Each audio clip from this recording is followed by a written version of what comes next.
What are political power games in an organization? Well, individuals seeking to acquire or exert power is a constant in the organization. And doing so, when you are in a way negotiating or establishing parameters or alliances with others, is primarily political in nature. It is you are jockeying for position in order to acquire power. So what are some common political power games that you see in the organization? That is, what are some common tactics or techniques that individuals employ to promote their own interests politically in the organization? So we're going to identify several of these common tactics in order and give a brief introduction. The first is insurgency, and this is simply when a group of lower level employees get together and they seek to exert power by resisting authority and collectively asserting their interests. You can think of collective bargaining or unionization as this sort, or threat of unionization at least, as this sort of tactic. A counterinsurgency is the counter to an insurgency.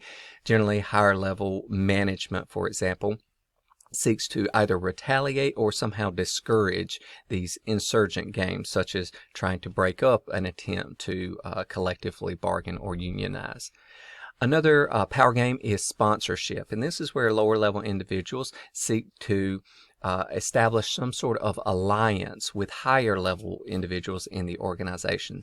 And this alliance seeks to build both power bases. One, the lower level individual is riding the coattails or the power base of the higher level individual, and the support achieved by the higher level individual once again builds their power base in some way. So this happens generally in highly hierarchical organizations where you have factions once again that have some level of interest. So this sponsorship happens again at different levels of the organization. Another approach is alliance building. And this is generally where individuals more or less at the same level, usually managers or specialists in the organization, band together to assert some level of power or authority. So, in an insurgency, it's lower level alliance building, generally higher levels, experts negotiating with each other to build a power base and thus assert their interest in the organization. Next would be empire building, and this is where you see line level managers, that is generally managers that are supervising labor level employees, and they're trying to build up a power base among them to secure their ability to once again control or influence them throughout all the functions of their job. So in doing so, by establishing control over a larger, wider base of line level employees, you're building kind of a smaller hierarchical structure underneath yourself where individuals are very loyal and report to you in that way. A very similar approach is called budgeting, and this is where you try to, instead of build up a power base of people reporting to you, you hold the financial or the purse strings. You're trying to make certain that you have financial control over those below you. It's not the focus to build just a power base, but to have influence again through the financial incentive side of things, which entails a level of power as well. There's expertise level of power.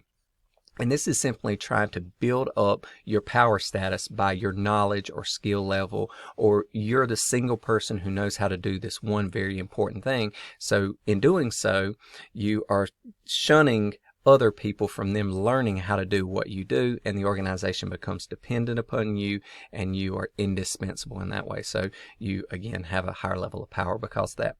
Lording over is a type of strategy where you use your position or authority or whatever legitimate power, as we say, that is power that is inherent in your position.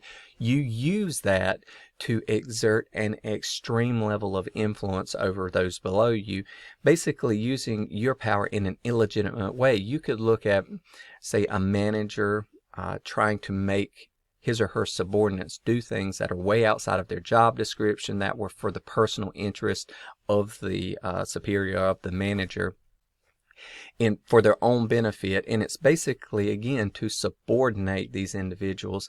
That is not within the manager's authority. It is not within the subordinate's obligation to do so, but simply because they hold that power position and the subordinate wants to make certain that they don't offend or somehow harm their interest in the organization, they comply with the exertion of power by the superior. So you see this all the time in sexual harassment type cases where managers are once again forcing themselves upon lower levels employees and stuff like this. This would be an exertion of legitimate power, being a manager, in an illegitimate way, that is to take advantage of someone that's far beyond anything you should be able to do. Okay, line versus staff tactic. This is where you have the operations folks, that is the line level managers, the individuals who oversee the operations of the organization, banding together in a rivalry against staff positions. And staff positions tend to be skilled professionals that are advisors in a way, or carry on a core function of the organization that is necessary for the organization, but they're not the value creators. They're not the ones who are creating whatever's good or service is being sold. They're carrying on an important internal function. And once again, when you have the operational level folks who are creating that value proposition, butted up against or butting heads with the staff individuals, like I say, who carry on a primary function or advise these senior level management. Again, this is a political struggle that oftentimes arises.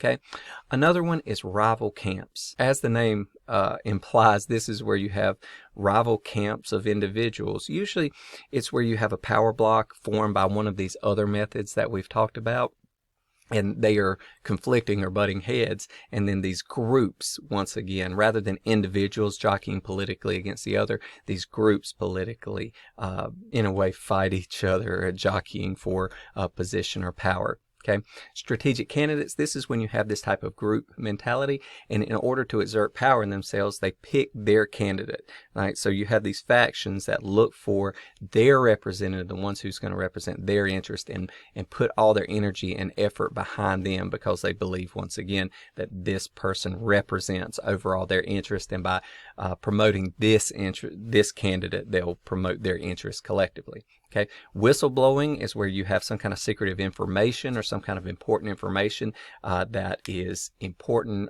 to the organization or to others, and you threaten to disclose that. Usually it's, about something they've done wrong or that would be embarrassing to them. And in a way, it's very similar to blackmail, but because they have done something wrong, you're simply threatening to disclose to the public the truth about what they've done. And you use this to, in a way, exert some level of power or build yourself up in the organization. And then lastly, Young Turks is a form of kind of coup d'etat, if you will. It's where individuals who are surrounding the power base or the executives in the organization seek a mutiny. They seek to replace a particular group in power with the purpose of overall changing the organizational strategy, the organizational culture. So they're trying to displace the existing power regime. So once again, these are just common examples of political power games that you will see in an organization. So it's worth taking note of these and looking into each of these further as to the very specifics of how they're carried out.